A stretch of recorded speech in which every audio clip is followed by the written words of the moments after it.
Namaskar students, out of all mean value theorems, Lagrange's mean value theorem is the one which has the most practical applications. In today's video, we shall see one of the applications of Lagrange's mean value theorem in a couple of problems. So let us start today's video. In today's video, we shall see how to estimate a numerical value using Lagrange's mean value theorem. In these couple of problems, a mathematical quantity will be given and you will be asked to estimate the numerical value of that mathematical quantity. Now by estimation, we mean that we have to find out a range that this mathematical quantity's value lies between this number and this number. So let us start with a couple of problems and see how Lagrange's mean value theorem helps us in estimating the numerical value of a mathematical quantity. So this is our first problem, which says that you have to estimate the numerical value of fourth root of the number 17. So how to estimate the fourth root of number 17? Let us see. Now see, the very first step is that you have to generalize this quantity as a function, because Lagrange's mean value theorem, whatever the definition or the theorem says, it is based upon a function fx. Now how to define the function fx so that it is related to the number 4th root of 17. See, 4th root of 17 means what? 17 to the power 1 by 4. Now if you generalize this 17, you can say the function can be stated as fx equal to, you can generalize this 17, suppose x to the power 1 by 4. So you can consider the function to be x to the power 1 by 4. Now the point of question is that what is the range? That is, what is the interval that should be taken under consideration? See, the very nearest number to 17 which has a clear fourth root is 16, because we all know 16 to the power 1 by 4, that is fourth root of 16 is 2. Okay, so it is safe to consider the interval to be 16 and the number 17, because whatever, if you remember the definition or the statement, rather the statement of Lagrange's mean value theorem, the boundary points are to be considered in the definition or the statement of Lagrange's mean value. The boundary points actually hold an important place in Lagrange's mean value theorem. See over here, that's why it is very important to take at least one of the boundary points in such a way such that it has a clear fourth root. So that's why we have taken 16 to be one of the boundary points, and obviously we have to find out the fourth root of 17. That's why we have taken 17 as the other boundary point. So we can consider the function fx equal to x to the power 1 by 4 and the boundary points as 16 and 17. So let us consider the function fx equal to x to the power 1 by 4 in the interval 16, 17. Now see, we have to test two things in Lagrange's mean value theorem. Firstly, the function is continuous in the considered interval or not, and nextly, the derivative of the function exists in the open interval 16, 17 or not. So for the first case, see, fx equal to x to the power 1 by 4. Now see, this function is nowhere undefined in the interval 16, 17. I mean, you cannot find out a value in between 16 and 17, including the boundary points 16 and 17, which if you put in place of x, the function becomes undefined. So there are no points such existent within the interval 16, 17. Hence, you can safely tell that this function has values for all points in between 16 and 17. Hence, this function is continuous in 16, 17, obviously. Now for the next part, f dash x equal to 1 by 4 x to the power minus 3 by 4. If you do a derivative of x to the power 1 by 4, it becomes 1 by 4 x to the power minus 3 by 4. See, for this also, there are no values in between 16 and 17, which if you put in this, the function becomes undefined. You cannot find out any value in between 16 and 17 which makes this derivative undefined. So you can over here also safely tell f dash x equal to this exists in open interval 16, 17. Hence, these two criteria getting fulfilled, you can apply Lagrange's mean value theorem in this function on that interval. So if you applying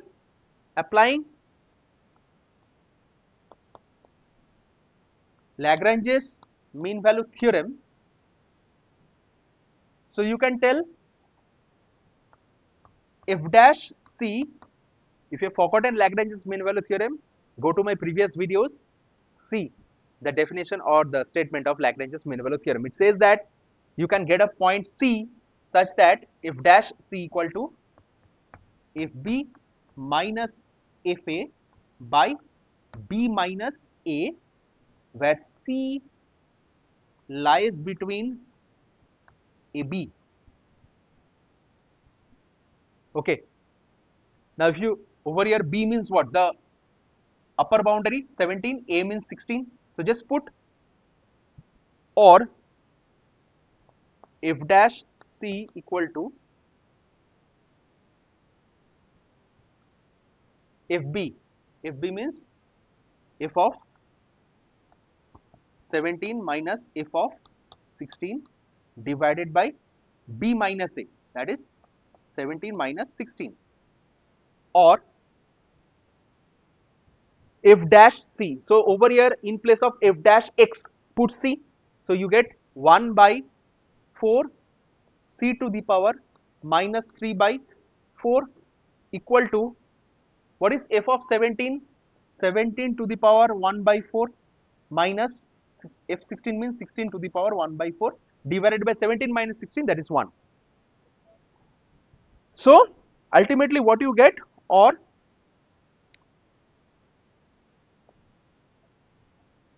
you can tell that 17 to the power 1 by 4 is equal to, you can put this minus 16 this side and you can tell which is equal to 1 by 4 c to the power minus 3 by 4 plus 16 to the power 1 by 4, that is 4th root of 16, which is 2. So 17 to the power 1 by 4 equal to 1 by 4 c to the power minus 3 by 4 plus 2. Now see, if you remember my previous videos, there is another form of Lagrange's mean value theorem which says that if you consider this b minus a as h, okay, the distance of the interval to be h, then this c can be considered as a plus theta h, where this theta lies between 0 and 1. Now theta belongs to 0, 1 means 0 less than theta less than 1. So this is another form of Lagrange's mean value theorem that we shall apply over here. Now if you consider c equal to a plus theta h and put over here, a means what? 16. So you get 17 to the power 1 by 4 equal to 1 by 4. C means 16 plus theta h, and over here see b minus a. What is b minus a? 17 minus 16. So 17 minus 16 is 1, hence h is also 1. Okay. So if h is 1, c is only a plus theta, that is 16 plus theta. So c is 16 plus theta to the power minus 3 by 4 plus 2. It's very clear over here. Now see, this 16 plus theta to the power minus 3 by 4, what we all know, 16 plus theta to the power minus 3 by 4, that is equal to 1 by 16 plus theta to the power 3 by 4. Now theta lies between 0 and 1, which means that theta is a positive quantity. Now if theta is a positive quantity, and if you compare only 1 by 16 to the power 3 by 4, that is if you remove theta. So theta being a positive quantity, 16 plus theta is more than only 16. Hence 1 by this quantity will be less than 1 by only 16 to the power 3 by 4. Now this is simple inequality. Now if this is the case, that is 1 by 16 plus theta to the power 3 by 4 is less than 1 by 16 to the power 3 by 4. It is nothing but this one is less than 1 by 16 to the power 3 by 4 means 8. It means what? 16 to the power 3 by 4 means 16 to the power 1 by 4 whole to the power 3. 16 to the power 1 by 4 means 2 whole to the power 3 of 2, 8. So ultimately you get 16 plus theta whole to the power minus 3 by 4 is less than 1 by 8. Hence in this equation, if you replace 16 plus theta whole to the power minus 3 by 4 with 1 by 8, you have 1 by 4 over here into, I am replacing 16 plus theta whole to the power minus 3 by 4 with 1 by 8, and you have a plus 2 over here. I am keeping that as it is. So I am just replacing this 16 to the power 16 plus theta to the power minus 3 by 4 with 1 by 8. If you do that, then the inequality tells that you have to put a less than over here, that we had seen just now a couple of minutes before. So ultimately, if you calculate this, this is nothing but 1 by 4 into 1 by 8, 1 by 32 plus 2, that is equal to 65 by 32. So you can tell that 17 to the power 1 by 4 is less than 65 by 32. 17 to the power 1 by 4 less than 65 by 32 again means that this is a mixed fraction, that is 2 1 by 32. Now see, we also have 16 is less than 17. Since 16 is less than 17, 16 to the power 1 by 4 is less than 17 to the power 1 by 4. So from here you have 16 to the power 1 by 4 means 2. So 2 is less than 17 to the power 1 by 4. Now if you combine this line and this line, what can you write? By combining these two lines, we can tell that 2 is less than 17 to the power 1 by 4. Now 17 to the power 1 by 4 is again less than 2 1 by 32. 17 to the power 1 by 4 is nothing but 4th root of 17. So this is the estimation of the number 4th root of 17 that we were asked to find out. How did we find out?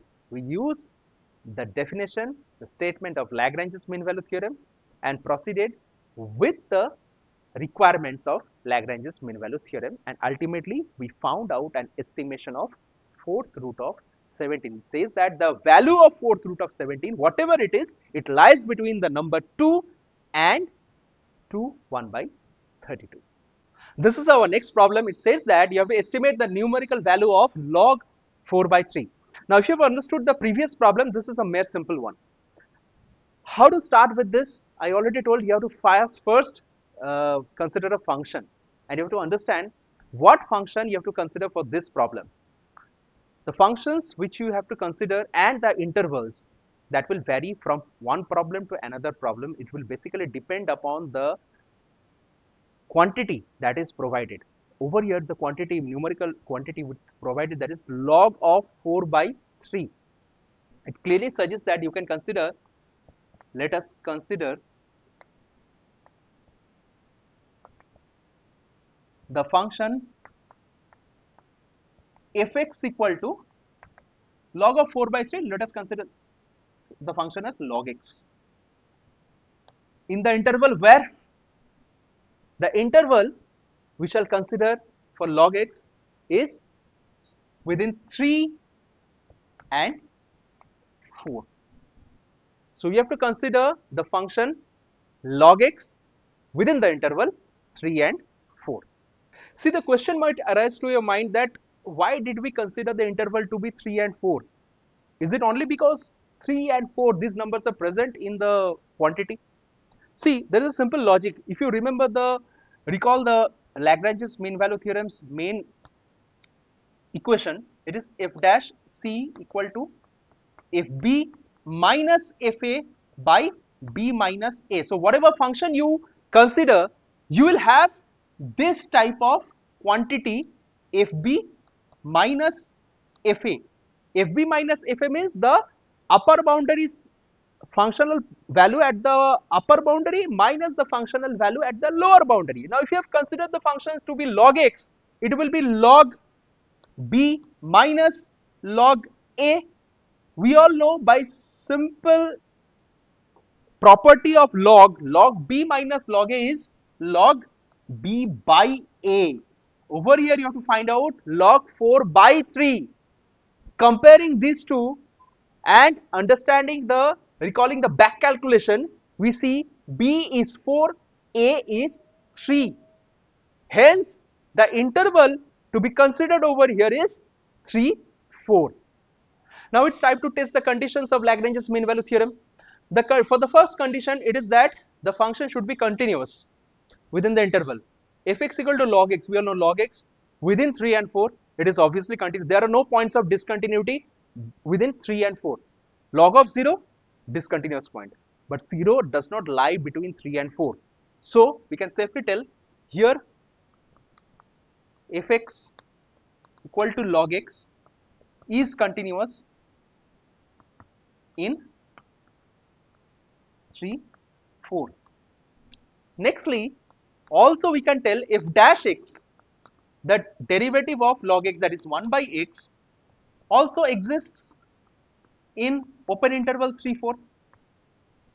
See, 1 by x, the only point of discontinuity, if at all it exists, is 0. 1 by 0 becomes undefined, so 1 by 0 is, you can tell this function is discontinuous at 0, but 0 nowhere again lies between 3 and 4. So within 3 and 4, the function 1 by x always exists. So the first two conditions, continuity and derivative, existence of derivative, is satisfied. Hence you can apply Lagrange's mean value theorem over here. By Lagrange's mean value theorem, there exists C within 3 and 4 such that you can tell f dash c equal to fb minus fa by b minus a, which is nothing but f of 4 minus f of 3 by 4 minus 3. Now f of 4 means what? F of 4 is log of 4. So log 4 minus log 3 by 4 minus 3, that is 1. Or f dash c means 1 by c is equal to log 4 minus log 3, that is log 4 by 3. Now 1 by c is log 4 by 3. What is c? C lies between 3 and 4. Now c lies between 3 and 4 means what? Now c lies between 3 and 4 means 3 less than c less than 4. C lies between 3 and 4. From here you can tell 1 by 3 greater than 1 by c greater than 1 by 4. If you do the reciprocal, the inequality changes its direction. So if you do 1 by 3, it becomes greater than c, greater than 1 by 4. Now what is 1 by c? It is log of 4 by 3. From here you can tell that 1 by 3 is greater than log of 4 by 3, which is greater than 1 by 4. Or to say it in a much more simpler way, you can tell 1 by 3 greater than log of 4 by 3 greater than 1 by 4. Instead of this, you can tell 1 by 4 less than log of 4 by 3 less than 1 by 3. So this is the estimation of log 4 by 3. Whatever value log 4 by 3 we have, that lies between 1 by 4 and 1 by 3. So over here also we have seen how Lagrange's mean value theorem helps us in estimating the value of log 4 by 3. So my dear students, in today's video, we have seen how Lagrange's mean value theorem helps us in determining the estimation of certain numerical quantities. If you have understood the problems discussed in today's video, do share this video with your friends, like my video, follow my page, and don't forget to subscribe to my channel. Till then, goodbye.